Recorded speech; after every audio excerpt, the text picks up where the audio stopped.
দেখো, আজকে তোমাদের উপকারের জন্য একটি গুরুত্বপূর্ণ ভিডিও নিয়ে এসেছি। ভীষণ গুরুত্বপূর্ণ কেন বলছি, যারা একটু ভালো ছেলে মেয়ে তারা আমার কাছে অনেক রকম প্রশ্ন করে, লেখার বিষয়বস্তু নিয়ে প্রশ্ন করে, কেন কিসের জন্য নাম্বার হচ্ছে না বা কি কি কারণে ভুল হচ্ছে।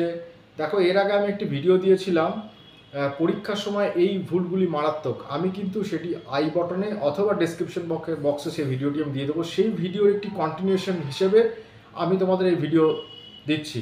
দেখো, দীর্ঘদিন এই এই কাজ করা, এই এই বিশ্ববিদ্যালয়ের ছেলেমেয়েদের পড়ানোর সুবাদে আমার একটা দীর্ঘ অভিজ্ঞতা হয়েছে। ছেলেমেয়েরা কীভাবে খাতায় লেখে আর কি, মানে স্টুডেন্টসরা কীভাবে খাতায় লেখে এবং কোথায় কোথায় ভুল হচ্ছে।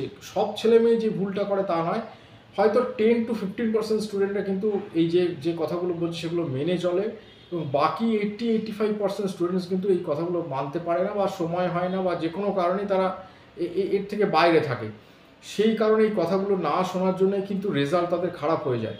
এখানে কোথায় নাম্বার কাটছে এই বলে আমি আমার ভিডিও করছি, কোথায় কোথায় নাম্বার তোমাদের কাটা হচ্ছে সেই বিষয়ে আমি দেখেছি। আমি বহু স্টুডেন্টদের কাছ থেকে বহু খাতা আমি নিয়েছি, খাতা নিয়ে দেখেছি, তাদের লেখা সম্পর্কে আমি একটা বিষয়বস্তু তৈরি করেছি এবং একটি গবেষণামূলক বিষয় সম্পর্কে তোমাদের বলছি।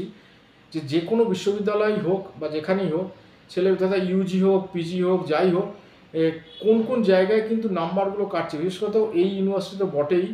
ছেলেমেয়েরা কোথায় কোন কোন বিষয়গুলো ঠিক ঠিক মেনটেন করে চলছে না সেটা আমি দেখেছি।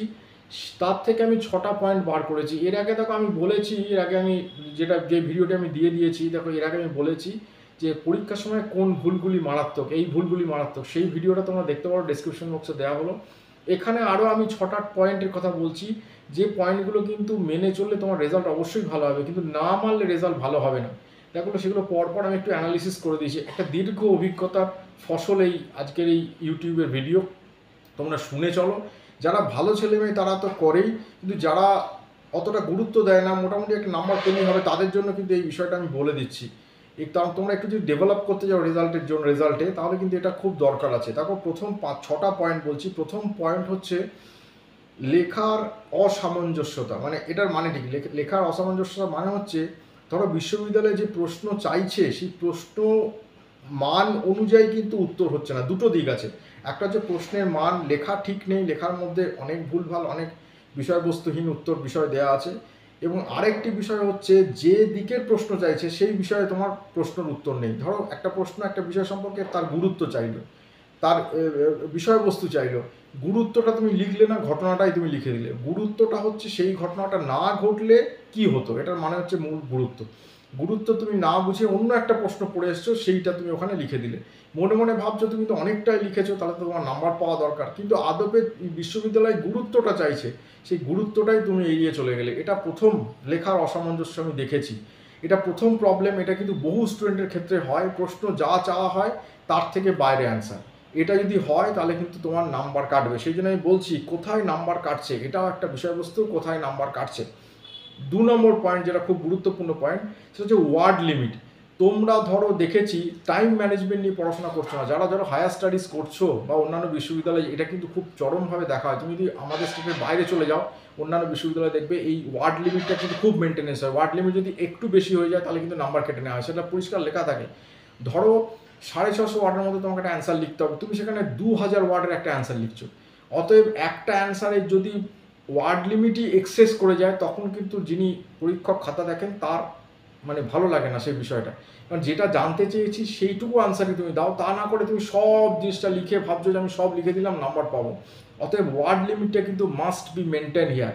এবং অনেককে দেখেছি হয়তো নিজেরা প্রিপারেশন নিয়েছো, ওয়েল অ্যান্ড গুড, যদি তুমি শিক্ষক না রাখতে পারো বা না নিতে পারো, সেক্ষেত্রে ওয়ার্ড কী করে তুমি করবে অ্যান্সারগুলো। সেক্ষেত্রে অনেকের দেখেছি আমি, একটা টপিক ধরো ইউনিভার্সিটি বইয়ে 50 পাতা লেখা আছে, কেউ কেউ কী করেছো, এখান থেকে একটু ওখান থেকে একটু এখান থেকে এভাবে জুড়ে দিয়েছো, যার কোনো মানে হচ্ছে না, এবং ওয়ার্ড লিমিট এক্সেস হয়ে যাচ্ছে। দেখা যাচ্ছে গোটা 50 পাতার এই বিশ্ববিদ্যালয় বইয়ের অ্যান্সার থেকে তুমি সেখানে মোটামুটি 2000 ওয়ার্ড নিয়ে একটা অ্যান্সার বানিয়েছো। এই অ্যান্সার কিন্তু মোটেই কিন্তু সামঞ্জস্যপূর্ণ হবে না। তাহলে দুটো টপিক বললাম, একটা হচ্ছে লেখার অসামঞ্জস্য, 2 হচ্ছে ওয়ার্ড লিমিট, 3 দেখো খুব গুরুত্বপূর্ণ, খুব গুরুত্বপূর্ণ বিষয়, সেটা হচ্ছে ভুল কোটেশন। ভুল কোটেশন কিন্তু অনেককে আমি দিতে দেখি। অনেকে ভাবো যে ভুল কোটেশন কোটেশনটা লিখলেই বোধহয় অ্যান্সারের কোয়ালিটি বেড়ে যাবে। তুমি কোটেশন লিখো না, কিন্তু ভুলভাল কোটেশন লিখো না। ভুল দু রকমের হয়, একটা হচ্ছে লেখার ভুল, মানে স্পেলিংয়ের ভুল হচ্ছে, বাংলা লিখলে ইংলিশের কোটেশন, ইংলিশ লিখলে বাংলার কোটেশন, সেখানে কিন্তু কোটেশনের লেখাই ভুল হচ্ছে, মানে কোটেশন যেটা তুমি লিখছো সাজাচ্ছ সেটা স্পেলিং মিস্টেক, কোটেশনের বিষয়বস্তু ভুল, এটা তো একটা দিক। আর একটা দিক কোন জায়গায় কোটেশনটা দেবে সেটাই তোমাদের মধ্যে নেই। তোমরা যা পারো একটা ম্যাটেরিয়াল নিয়ে পড়ছো, কোথায় কোন জায়গায় কোটেশনটা দিতে হবে সেটা তোমাদের নলেজটা নেই, ফলত অসামঞ্জস্য, মানে যেখানে কোনো প্রয়োজন নেই কোটেশনটা সেইখানে তুমি কোটেশনটা লিখে দিয়েছো। অতএব এই যে তিনটে কথা বললাম, প্রথম হচ্ছে তোমার লেখার অসামঞ্জস্য, দুই হচ্ছে ওয়ার্ড লিমিট, তিন হচ্ছে ভুল কোটেশন এবং ভুল জায়গায় কোটেশন। এই তিনটে কিন্তু অত্যন্ত গুরুত্বপূর্ণ পয়েন্ট। এছাড়াও তোমাদের ভালো রেজাল্ট করতে গেলে বা কোথায় নাম্বার কাটছে এটাকে এড়ানোর জন্য তোমাকে আরও তিনটে বিষয় মনে রাখতে হবে। তিনটে বিষয় আমি বলে দিলাম। আরও তিনটে বিষয় গুরুত্বপূর্ণ হচ্ছে হাতের লেখা প্র্যাকটিস। তোমরা কিন্তু অনেকেই দেখেছি একেবারে পরীক্ষার আগের দিন তোমরা পড়ছো, গোটা বছর ধরে মুখে পড়ছো, কিন্তু হাতের লেখা প্র্যাকটিস করছো না, ফলত আনসার লেখার সময় ছোট বড় এমন ওয়ার্ড সিস্টেম হয়ে যাচ্ছে যাদের খাতা দেখতেও অসুবিধা হচ্ছে এক্সামিনারদের, এবং সে খাতা বুঝতে অসুবিধা হচ্ছে। কারণ অনেকে তোমরা আমার কাছে পরীক্ষা দিয়েছো, সেখানেও আমি দেখেছি একদম এত বড় বড় লেখা হয়ে গেছে, কোনো জায়গায় ছোটো ছোটো লেখা হয়ে গেছে, মানে অ্যাডজাস্টেবিলিটি, তোমার প্র্যাকটিস কম আছে। প্র্যাকটিস যদি তোমার কম থাকে তাহলে কিন্তু এই হাতের লেখা গোলমাল হবে। যতই তোমার যদি হাতের লেখা খারাপ হয় এটা তোমার দোষ নয়, কিন্তু যদি প্র্যাকটিস তুমি করতে থাকো কন্টিনিউয়াসলি, তাহলে তোমার হাতের লেখা ডেভেলপ করে গেছে। এটাও কিন্তু একটা গুরুত্বপূর্ণ বিষয়বস্তু তোমার রেজাল্ট ভালো করার জন্য। তাহলে এই চারটে পয়েন্ট বললাম। আর দুটো পয়েন্ট কী হতে পারে? আর দুটো পয়েন্ট হচ্ছে শর্ট প্র্যাকটিস করো। শর্ট মানে হচ্ছে তোমার কোয়েশ্চেনে দেখবে সব বিশ্ববিদ্যালয়ের সব সাবজেক্টে শর্ট কোয়েশ্চেন্স আছে, বড় প্রশ্ন এবং শর্ট কোয়েশ্চেন। বড় প্রশ্ন তুমি যত না নাম্বার পাবে, শর্ট কোয়েশ্চেনে কিন্তু তার থেকে বেশি নাম্বার পাবে। অতএব শর্ট কোয়েশ্চেন প্র্যাকটিস কিন্তু তুমি অবধারিতভাবে করো। শর্ট কোয়েশ্চেনটা একদমই প্র্যাকটিস করছো না, ফলত এই শর্ট কোয়েশ্চেন না প্র্যাকটিস করার ফলে, শর্ট কোয়েশ্চেন ভালো করে না পড়ার ফলে শর্ট কোয়েশ্চেন অ্যাপিয়ার করতে পারছো না। যদি তোমার 30 নম্বরে তুমি যদি 25 নম্বর শর্ট থেকে তুলে নাও, তাহলে তোমার ডিভিশনটা অনেকটা হাই হয়ে যাবে। শর্টে তোমরা নজর দিচ্ছ না। সেটা যে কোনো সাবজেক্টেই শর্ট হতে পারে, 4 নম্বরে শর্ট হতে পারে, 2 নম্বরে শর্ট হতে পারে, 6 নম্বরে শর্ট হতে পারে, বা 7 নম্বরে শর্ট হতে পারে। যেমন বিডিপি, ইউজি এবং সাথে সাথে পিজির ক্ষেত্রে শর্ট আছে। পিজির ক্ষেত্রে যেমন 7 নম্বরে বেশিরভাগ শর্ট আছে, এডুকেশনে 4 নম্বরে শর্ট আছে, এবং অন্যান্য সাবজেক্টের ক্ষেত্রে সব বেশিরভাগই হিস্ট্রি, বেঙ্গলি, পলিটিক্যাল সায়েন্স সবের ক্ষেত্রে 7 নম্বরে শর্ট আছে। এই যে শর্টগুলো একটু নজর দেওয়া, যে শর্টগুলো স্যার কি বলে দিচ্ছেন, শর্টগুলো একটুখানি ফলো আপ করা। এবং শেষে একটা জিনিস দেখেছি, সেটা কোয়েশ্চেন কমপ্লিট না করা, মানে কোনো কারণে টাইম ম্যানেজমেন্ট না হওয়ার জন্য তোমার কোয়েশ্চেনটা কমপ্লিট করছো না। এটাও তোমাদের, আমরা যে ইনস্টিটিউট পরীক্ষা নিয়েছি তাতে আমি দেখেছি ইনকমপ্লিট আনসার হচ্ছে। ইনকমপ্লিট আনসার মানে হচ্ছে বহু খাতা দেখে এই অভিজ্ঞতাটা আমার হয়েছে, মানে একটা কোশ্চেন লিখতে লিখতে মাঝখানে যেন কিছু একটা মনে হচ্ছে নেই। যারা এক্সামিনার তারা দেখেন, আমরা বুঝতে পারি যে কোনো জায়গায় মনে হচ্ছে, আমরা ইনস্টিটিউটে আমি দেখেছি কোনো জায়গায় মনে হচ্ছে কোনো একটা প্যারা তুমি স্কিপ করে গেছো। সেইটা যদি টেকনিক্যালি তুমি স্কিপ করতে চাও, তাহলে একটা কাজ করবে, সেটা বিষয়বস্তু থেকে তুমি একটু কন্টিনিউশনটা এমনভাবে শেষ করবে যাতে করে টিচার বুঝতে না পারে যে তুমি মাঝখান থেকে শেষ করেছো। অতএব এই কোয়েশ্চেন শেষ না করা, এটাও একটা শেষ না করা, এটা একটা টেকনিক্যাল ফল্ট। তাহলে এই 6টা কথা বললাম যে কারণে তোমার নাম্বার কাটছে খাতায়, সেটা আমি বলে দিলাম। প্রথম হচ্ছে লেখার অসামঞ্জস্য, কোথায় গিয়ে লিখছো ঠিক নেই, মানে ও যা প্রশ্ন চাইছে তার থেকে বাইরে উত্তর।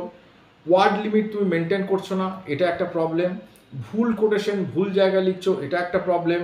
হাতের লেখা ভীষণ খারাপ, মানে খারাপ করে ফেলেছো প্র্যাকটিস না করে। তোমরা নিজেরা বলো তো কতক্ষণ তোমরা লিখে প্র্যাকটিস করো প্রশ্ন। আমি হয়তো সাজেশন তোমায় বলে দিলাম যে এই 10টা প্রশ্ন ভালো করে পড়ো, এখান থেকে কিছু প্রশ্ন কমন আসবে। তুমি সেটা মুখস্থ করে গেলে, কিন্তু ভালো করে খাতায় লিখে প্র্যাকটিস করো না। দেখবে তুমি যখন খাতায় লিখে প্র্যাকটিস করবে না, যখন তুমি ফাইনাল পরীক্ষা লিখবে, দেখবে অনেক ভুল তোমার ওইখানে চলে আসছে। যদি প্র্যাকটিস করো হাতের লেখা খাতাটা, তাহলে দেখবে ওই ভুলগুলো তোমার শুধরে যাচ্ছে এবং হাতের লেখা ভালো হচ্ছে। 5 নম্বর হচ্ছে শর্টে ভালো নজর দেওয়া। শর্টে তোমরা নজর দিচ্ছ না, এর জন্য রেজাল্ট খারাপ হয়ে যাচ্ছে। এবং লাস্ট হচ্ছে উত্তর শেষ না করা। উত্তরও কিন্তু তোমরা শেষ করতে পারছো না বা করছো না, বা কোনো কারণে টেকনিক্যালি মানে পড়াশোনাটাকে সেইভাবে নিচ্ছ না। সেই কারণে আমি 15% স্টুডেন্টের জন্য বলছি না যারা কিন্তু এই কথাগুলো মেনে চলে, আর আমি 85% স্টুডেন্টের জন্য বলছি যাদের রেজাল্ট খারাপ হয়ে যাচ্ছে। এই কথাগুলো যদি মেনে চলো, তাহলে অবশ্যই তোমাদের রেজাল্ট ভালো হবে, এটা আমি বলতে পারি। একটুখানি ফলো আপ করো। ভিডিওটা একটু বড় হয়ে গেল, ভিডিও বড় হলে কিন্তু তোমার স্কিপ করো না, দেখো, তোমাদের উপকার হবে। আমি চেষ্টা করি সব দিক থেকে তোমাদের হেল্প করে দেওয়ার জন্য। আর যারা মনে করছো এই সব কটা বিষয়কে মেনটেন করবে, তোমার কোটেশনস ঠিক থাকবে, তোমার আনসার ঠিক থাকবে, তোমার বিষয়বস্তু ঠিক থাকবে, তোমার সব কিছু ঠিক থাকবে, তাহলে আমাদের সঙ্গে যোগাযোগ করো। আমরা যে অ্যান্সারগুলো তৈরি করি সেগুলো বেশিরভাগ ক্ষেত্রেই, আমি বলছি না 100%ই আমাদের কারেক্ট আছে, 99% অন্তত 90% আমরা কারেক্ট অ্যান্সার দেওয়ার চেষ্টা করি। কারেক্ট মানে দৃষ্টিভঙ্গি যুক্ত উত্তর। প্রশ্ন কঠিন হলেও সেগুলো অনেক ঘেঁটে ঘেঁটে সেগুলো যাতে কারেক্ট অ্যান্সারে আসতে পারে সেটা আমরা দেখি। অর্থাৎ যদি মনে করো ভালো প্রশ্ন, তোমার ভালো আনসার দরকার হয়, তুমি যোগাযোগ করো। জীবনে একবারই খরচা করবে, কিন্তু সেটা যেন তোমার ভালো কাজে যায়, তোমার যাতে ভালো হয়। তুমি যদি রেজাল্টটা নিয়ে অন্তত বলতে পারো যে তুমি কিছু করতে পারবে। আজকে চাকরি নেই, সরকারি চাকরি নেই পশ্চিমবঙ্গে, আগামী দিনে যে হবে না এটা কিন্তু বলা যায় না। অত ভালো রেজাল্ট করতে থাকো, যদি ভালো রেজাল্ট হয় তাহলে তোমারই আগামী দিনে ভবিষ্যৎ ভালো হবে। চ্যানেলটা একটুখানি সাবস্ক্রাইব করে রাখো। তোমার চ্যানেল সাবস্ক্রাইব করছো না, ভিডিও দেখছো, আমাকে প্রশ্ন করে যাচ্ছ। এটা একটা অত্যন্ত গুরুত্বপূর্ণ ভিডিও। অতএব যারা মনে করছো এই ভিডিও ফলো করে একটু ভালো করে পড়াশোনা করবে, যোগাযোগ করো। আমার হোয়াটসঅ্যাপ নাম্বার দেওয়া থাকলো, আমরা কিন্তু সব ধরনের তোমাকে হেল্প করে দেবো। এই বলে আমার ভিডিও শেষ করছি। ভালো থাকো, একটা লাইক দিয়ে দাও যদি তোমার মনে হয় ভিডিওটি ভালো হয়েছে।